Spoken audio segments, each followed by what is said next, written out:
Hoje foi, vamos dizer, uma mobilização gigante na Câmara dos Deputados pelo Glauber, né? Não uma mobilização de gente, não tinha. Mas a estratégia do Glauber tá sendo tocada, né? Ele tá metendo com recurso lá na CCJ. Eles estão tentando lutar pra reverter na CCJ, tentando ganhar tempo pra fechar um acordo com o Hugo Mota, né?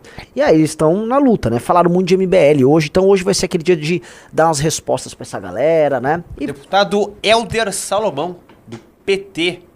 Se o motivo é pelo comportamento compreensível do deputado Glauber Braga, que aqui emocionado fez a sua defesa, eu fico imaginando, senhores e senhoras, que alguém tivesse vivendo a mesma situação que o deputado Glauber viveu, de ter sido provocado 1, 2, 3, 4, 5 vezes, mas até o momento eram 5, depois mais 2, por alguém que é pago por uma organização que nesse país se especializou em fraudar a democracia. Deputado Helder Salomão, do partido do Mensalão e do Petrolão, falando em fraude contra a democracia. Deputado Helder Salomão, do partido que, de maneira sistemática e recorrente, comprava votos de parlamentares através do Mensalão, e depois, no atacado, comprava partidos inteiros através do Petrolão, ele está falando em fraude contra a democracia. É o tipo de coisa que, assim, não merece tanta resposta porque ela é autoevidente. Né? Quem esse cara pensa que é? Ele nem deveria ter uma opinião. Tá? É isso. Vamos lá. E o sistema de justiça? Eu fico me perguntando, senhores e senhoras, como é que vocês reagiriam? Eu disse aqui na reunião da semana passada, deputado Glauber, que eu não sei como eu reagiria se a acusação e se a agressão à minha mãe tivesse sido na intensidade que foi a agressão à sua mãe. Naquele momento, ela estava já muito doente e que veio a falecer nos dias seguintes. Eu fico me perguntando, por mais equilibrado que eu seja, por mais que eu tente me conter, mas nós estamos diante de um ato que é de humanidade, de um filho defendendo a sua mãe. E o que se quer colocar aqui no relatório... Vamos lá. Primeiro que o Costenaro, tá, ele nunca fez ataques de baixo calão contra a mãe do cara. Fazer um questionamento sobre o desempenho de uma mulher que foi prefeita de uma cidade, e foi uma prefeita muito ruim, que deixou muita tranqueira pra trás ali, é um questionamento completamente pertinente de um cidadão que mora no estado do Rio de Janeiro. Ora... quer dizer, o PSOL ataca familiares de todo mundo. Ataque pessoal. A familiares que não participam da política. Mas o Glauber não pode ver um familiar dele que foi prefeito ser questionado. E não é que o Costenaro foi lá questionar a mãe dele. Nada. Ele foi perguntado sobre vamos dizer, vicissitudes, né, do mandato da mãe. Não foi crítica pessoal, não foi. A mãe dele é uma figura pública, ela tá exposta. Assim como o Glauber também tá. É do jogo. Agora, o que esse deputado Helder Salomão, deputado do Partido do Petrolão, tá falando ali, né, enquanto denuncia fraudes contra a democracia, é claro, é que ele, então, acha que é justificável você, em resumo, bater numa pessoa que faz esse questionamento. Ou seja, o PT tá naturalizando a violência política, que é isso que eles estão fazendo. Eles estão tentando vir, é isso aí, tem que bater mesmo. Se colocou desconsiderando a Constituição brasileira, desconsiderando o próprio Conselho de Ética. Bom, é isso. Assim, é aquele tipo de coisa que não existe um rebate. O que eu digo é o seguinte, esse cara também, dado que os argumentos dele foram feitos de maneira apressada, se quer ele tá agregando alguma coisa no negócio, ele tá indo cumprir tabela, Riso. Sim. Aí foi como, pessoal, o PT tem que ir lá fazer uma defesa do Glauber. Aí o cara vai lá, pede pro assessor redigir isso, e redige, tanto que ele falou qualquer coisa, tá? Vamos fazer aquela análise igual o jogador de futebol, igual o Jorge Igor, né, e que o pessoal da TNT analisam ali o pós-jogo e tal. Análise do pós-jogo do cara, brifado pela assessoria, tava ali com o material da assessoria, inclusive com o logotipo do PT, falou que o briefing fez, cumpriu tabela e foi almoçar. Botou o adesivinho no peito? Exato, e foi almoçar. É isso. Cumpriu tabela, burocrático, zero energia, nota 3,5, Riso. Vou dar nota 3,5 pro desempenho do deputado aí, tá? Foi cumprir uma tabela mal cumprida. Vamos lá agora, deputada Maria do Rosário. Vamos ver se ela foi cumprir tabela, hein? Vamos lá. A gente não lembrar que então aquele que ainda não era deputado invadiu, que produzam armações. Eu ouvi com tanta atenção o deputado Kim Kataguiri, mas eu me lembrei que Kim Kataguiri. Começou bem. Ganha 0,5 por essa. O presidente não lembrar que então aquele que ainda não era deputado invadiu uma festa de aniversário desta parlamentar para os likes. É deputado hoje, já de segundo mandato. O Kim foi numa festa de aniversário dela? Não lembro. É que assim, se ele foi, ele tá de parabéns, tá? Eu acho que nunca foi não, tá? Acho que ela deve estar meio que se enganando. O deputado Fonão nunca foi muito disso. Mas se foi, tá de parabéns, tá? Parabéns pro deputado Fonão, que não faz muitas essas atividades externas, mas poxa, tem aqui conte com o nosso mais afável abraço. Fazia essa ocupação de espaço. Eu não posso esquecer que o deputado Marcel Van Hatten também, ou pesquisem os vídeos, também uma perseguição do MBL. Pô, mas pera, ô deputada, olha só. Você tá falando de invasão de espaços como um problema? E os movimentos de ocupação de moradia? Hã? E as invasões de espaço público e privado que vocês fazem nos atos da sua militância universitária? Por exemplo, um professor que está dando uma aula que vocês não gostam, os alunos invadem, tocam tambor, como já aconteceu na Faculdade de Direito da USP. Ora, protestos na casa do adversário, a esquerda sempre fez. Tem problema nisso? O problema é usar a violência. Não tendo a violência e não retirando o direito líquido certo de outrem. Por exemplo, um aluno está indo estudar, aí aparecem uns alunos que querem fazer uma greve, não, aí não pode. Tirando isso, faz parte da democracia. Ô, Maria do Rosário, não tô entendendo. Mas vamos lá, eu tô sentindo que ela se esforçou um pouco mais, ela fez um exercício de memória. Você vê que no caso do deputado anterior, que tirou 3,5, não tinha nada, ele só falou qualquer coisa. Ela tá tentando, né, atacar um Kim aqui, meter um Van Hatten, vamos lá, tá um pouco melhor. Ela é criativa, você vai ver. Vamos lá. Pleno Parque da Redenção. E temos provas de tudo isso. Então é assim que eles se constituem, tentando ofender, desmerecer, atacar, ou então, no 8 de janeiro, produzir um caminho. Ah, Maria do Rosário. Pô, aí meteu um 8 de janeiro. Meteu o 8 de janeiro, ela simplesmente entrou no argumento genérico, ou seja, ela foi no embalo. Também não se preparou, então ela só usou a memória por enquanto e falou, sei lá, 8 de janeiro. Vamos lá. Ela jogou muito papel pra cima, argumentos contra a direita. Exatamente. Exatamente. Vamos lá. Da tentativa de morte de um presidente da República, de um vice-presidente. E onde estaríamos nós, deputado Glauber Braga? Onde estaria o senhor se houvesse aquele golpe? Talvez, Vossa Excelência não pudesse estar aqui. Eu estava não sem estaria. comer. Ai, caramba. Ó, eu vou dar uma nota 3.8, Riso. Acho que cabe aí a gente botar um 3.8. Não chega a um 4. Acho que teve uma tentativa aí de agregar uma criatividade. Acho que não foi completamente impessoal, né? O deputado Helder ali do Espírito Santo, claramente ele só foi cumprir tabela. Ela tentou. Ela foi muito ruim na tentativa. Acho que se ela não fosse tão ruim na tentativa, só por ela ter tentado, a gente poderia ir para um 4,5, um 5. Mas não rolou. Vamos lá. Glauber, aquele sujeito que veio aqui provocar, aquele Gabriel do MBL, nossa, ele olho quer construir a carreira... completamente estatelado, cara. Olho estatelado, narinas completamente arreganhadas, cara. Esse cara, mano, sei lá, ele devia trabalhar no mercado financeiro. Deve tomar esses Venvan, esses remédios pra ficar muito acelerado, muito frenético, né? Não, porque... Porra, cara, calma aí. Calma aí, cara. Você tá com gripe, tá com o nariz entupido. Que porra é essa, velho? Calma aí. Vamos lá. O Gabriel Costenaro, ele estava a Brasília. Ele não foi lá cobrar o Glauber. A vida do Gabriel Costenaro não era o Glauber. Me parece que a vida do Glauber era o Gabriel Costenaro. A vida do Glauber era o Gabriel Costenaro. Parece que isso mexia demais com o Glauber, né? Pô, do Glauber ter feito tudo o que fez. O Costenaro não tava tocando só isso. O Costenaro, ele abordava outras pessoas. Ele fazia outros conteúdos de vídeo também. Vocês não sabiam disso? Mas vamos lá, ele tá tentando, vamos ver. Construir a carreira política dele com provocações como essa. O objetivo dele é justamente aquilo. Eu sei que muitos falaram a mesma coisa. Eu vi toda a cena do Glauber empurrando e no final dá um chutinho ali nele. Quem dos senhores... Empurrando... Você tá entendendo, né? Então assim, se você der um empurrão e um chute... Se alguém levantar e dar um empurrão e um chute em você aí dentro, tá tudo bem. Vamos mudar assim, né? Se uma mulher negra, se uma trans, for empurrada e chutada ali, nem deputada, vocês diriam o quê se um deputado tivesse feito isso? Que ele deveria ser preso, né? Não é nem questão de cassação. Ele deveria ser preso. Vocês iam falar que isso foi racismo e não sei o quê. Vocês iam criar todos aqueles argumentos, né?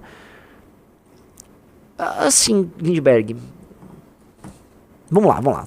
Tá tentando, vamos ver. Zé Trovão, falo pra ti, com a mãe que veio a falecer 20 dias depois. Uma mãe que eu tava acompanhando, com Alzheimer. Eu me emociono. Deixa eu te falar uma coisa que aconteceu com o Lindbergh, né? O Lindbergh, só pra vocês entenderem, ele foi... acho que ele era presidente da Uni no episódio do Fora Collor. Então, quando teve o Fora Collor, o sistema decidiu que o Collor ia cair, tá? E aí, pra justificar o Fora Collor, organizaram uma manifestação nas ruas de São Paulo. Foi uma manifestação na Paulista, tocada pela Uni. E aí usaram muitas escolas, né? Combinaram com as escolas liberaram os alunos. Eles teve uma manifestação em dia de semana, uma manifestação para gerar fotos e imagens, tá? E aí o Lindbergh, ele ganhou uma repercussão por causa disso, cresceu ali, ele cresceu nas estruturas políticas, não era do PCdoB à época, acho que foi pro PT e tal, e aí virou deputado do PT. Então ele não precisava ter esse estilo, eu vou dar um nome, João Plenário. Ele tá meio João Plenário, e bebê, tá, assim, né, a transformação do cara num político convencional do Centrão, ela foi muito rápida, né, e assim... Não passa, assim, se não soubesse que é o Lindbergh, ele poderia muito bem ser um político do Centrão, qualquer. Sabe? Não tem nada que o diferencie. Vamos lá. Quando vi os vídeos, o Glauber com ela. E nós vamos aqui caçar o mandato desse jovem que é idealista. Que muitos dos senhores têm outros ideais. Foi melhor até agora, vai? Assim, cara, eu ainda prefiro o da Maria do Rosário. Eu acho que ele na energia, ele botou mais energia pra defender. Não, ele estudou mais a pauta. Ele citou empurrão e chute, falou da mãe do cara. Ele estudou a pauta. Você acha que ele deu há mais esforço da parte dele? Houve mais esforço. Ele como é que eu posso colocar? Ele entrou mais no mérito, ou seja, ele deve ter lido alguma coisa do processo, ou ele deve ter no mínimo ter sido instruído pela equipe do Glauber. Sim. Porque não me parece ser o caso da Maria do Rosário, né? Não. Não, realmente, eu acho que é um sólido 4. Por mim, é um sólido 4. Ou vamos dar um 5? 5. Vamos dar um 5. 5 pro Lindbergh faria. Acho que foi uma tentativa aí, justificou o uso da violência política, tentou pegar o Zé Trovão e buscar, tipo, mexeu com a mãe, que tentou fazer um vínculo meio conservador, né, de defesa da honra familiar. Eu acho que ele tentou. Acho que há uma tentativa ali do Lindbergh, vamos dar uma nota 5 pra ele, tá? O melhor desempenho aí dos caras. Vamos ver o Tarcísio Mota, que é inclusive um caso engraçado, que é um cara que disse que iria fazer um debate com o Costenaro e depois fugiu do debate com o Costenaro. Marcou e tudo mais e não rolou. Vamos lá. E que foi cassado com acusações. Inclusive num episódio em que nós discutimos a cassação de um outro membro do MBL, que então era vereador, Gabriel Monteiro, e que foi cassado com acusações absolutamente muito diferentes. E eu vou fazer referência a ele daqui a pouco sobre isso. O Tarcísio Mota, cara, o Gabriel Monteiro não era do MBL, cara. O Gabriel Monteiro sequer foi eleito pelo MBL. Você precisa entender uma coisa, assim, vamos lá. O Gabriel Monteiro surge, os fatos importam, a cronologia importa pra você fazer uma acusação. O Gabriel Monteiro, ele surge no final de 2018. E nós temos uma relação com ele, tá? Que vai de dezembro de 2018, novembro para dezembro de 2018, até abril, maio de 2019. Foram 7 ou 8 meses. E os últimos 3, 4 meses foram muito ruins, em que basicamente a gente viu que ele estava se tornando bolsonarista. A gente viu que não cabia ali, ele ficava indo puxar saco de bolsonarista em manifestação. E acabou a relação. Então, assim, pra você entender, no segundo semestre inteiro já de 2019, não tinha relação nenhuma com o Gabriel Monteiro. E quando ele concorre para vereador em 2020, ou seja, no final de 2020, ele batia no MBL. Ele gravava vídeo atacando o MBL. Então, não há relação nenhuma entre Gabriel Monteiro e MBL. Quando ele vira vereador, ele não tinha nenhuma relação com a gente. Eu entendo, você quer fazer, né, um ad hominem contra o MBL, tipo, o grupo do Gabriel Monteiro, mas não é, cara. Não é, assim, a cronologia conta. Por exemplo, a ex-deputada Janira, lá do PSOL, ela Eu sei que ela ainda tem relações com o PSOL. O Gabriel Monteiro não tem relações com a MBL. Mas ela tem relações com o PSOL. A Janira, eu poderia falar o seguinte, que a Janira do PSOL, ela trabalha com a dama do tráfico, e portanto o PSOL, ele tem uma moça que é ligada ao tráfico de drogas e fica rodando pra lá e pra cá com o tráfico de drogas, fazendo lobby e apresentando pra todo mundo. Veja, eu só não estou falando que ela é do PSOL, porque todo o resto ela faz, entendeu? Então conta o fato dela, né, a deputada Janira, que foi do PSOL, não estar mais no PSOL. E eu tento ser preciso aqui. Lógico que ela tem relações com o PSOL, lógico que ela aparece com pessoas do PSOL, lógico que ela apresenta o pessoal do tráfico de drogas pra liderança do PSOL. Sim, mas ela formalmente não é do PSOL. O Gabriel Monteiro formalmente não era do MBL há muito tempo. Então, nesse episódio que ele foi cassado, foi em 2022, né, que o Gabriel Monteiro foi cassado. O Gabriel Monteiro já tinha saído do MBL há mais de 3 anos. Então, não rolou, entendeu? A precisão conta, Tarcísio. Motivo, ou quisesse convencer o deputado a mudar de posição, era essa a situação?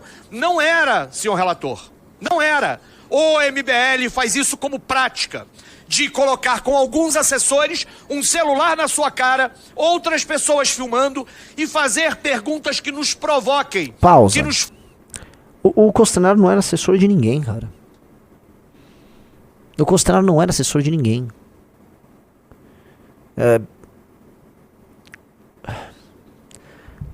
Tarcísio Mota peca pela imprecisão e agora também peca pela incoerência. Militantes de esquerda fizeram e fazem isso. E mais, quando membros do MBL e pessoas que não eram do MBL, mas eram da direita, abordavam, por exemplo, o Bolsonaro no cercadinho, a esquerda corria para divulgar. Quando o Guga Noblat faz abordagens com parlamentares dentro do Congresso, especialmente parlamentares de direita, também não há essa indignação, muito pelo contrário. Eu vejo um monte de esquerdista divulgando vídeos de abordagem do Guga Noblat, como, por exemplo, quando ele abordou o Pablo Marçal. Então essa prática é feita por pessoas de esquerda, sim. Só que só vejo críticas de que isso, né, inviabiliza o debate público e tal, quando vem da direita, especialmente do MBL. Para. Assim, vocês praticavam isso. Vamos lembrar, 2013, tinha gente já com câmeras fazendo isso. Havia um grupo que existe até hoje, o nome deles era Mídia Ninja. Sabe o que era Mídia Ninja? Era um grupo de provocadores, era um grupo de mídia, que usavam câmeras e tal, e aí eles entrevistavam as pessoas, constrangiam a polícia, tiravam vídeos provocadores em cima da polícia durante as manifestações de 2013. Ora, Mídia Ninja fazia isso. Mídia Ninja que aparentemente recebe inclusive dinheiro do governo federal. O Riso me corrige, mas saiu até uma denúncia sobre eles esses dias. Mídia Ninja que recebe dinheiro é o ninja a favor do governo, né? Então, sim. Outra coisa, jornalistas faziam essa prática também. Então, qual é o lance? Olha lá. Mídia Ninja usa ONGs para receber verba do governo Lula e ganha espaço na cultura. Oh, que interessante. Tô curioso sobre isso. Né? Vamos lá. Faz pra quê? Pra denunciar que nós não somos, não, pra ter likes nas redes sociais e ter dividendos políticos com isso. Eu acho que é preciso, fazendo cortes daquilo que acontece. Este método deveria ser rejeitado por todos nós. Ele não é um método legítimo, porque ele não é um método debate. De debate legítimo que dá tempo de fala, tempo de réplica, tempo de tréplica, que está baseado na verdade, não. Ele é feito com uma intencionalidade, que nesse momento foi bem sucedida. Bom, eu vou dar... Assim, é o cara que melhor argumentou, tá? Sim. Dito isso, a argumentação dele não serve pra nada. Ele é o melhor argumentou porque ele falou. Mas a argumentação dele é oca. Ele tá falando lá do método. Então ele foi escalado pra falar do método. Repare que ele é do PSOL, aí ele tá tentando cumprir um papel. Ele tá falando que o outro é alvo de um...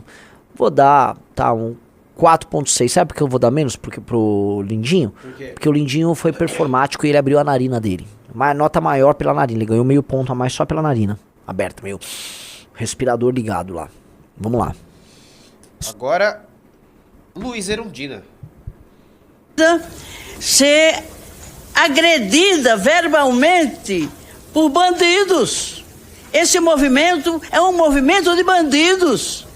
Eita. Que vive a provocar diferentes lideranças políticas a pretexto de aparecer Eles não aparecem senão cometendo situações, crimes como esse.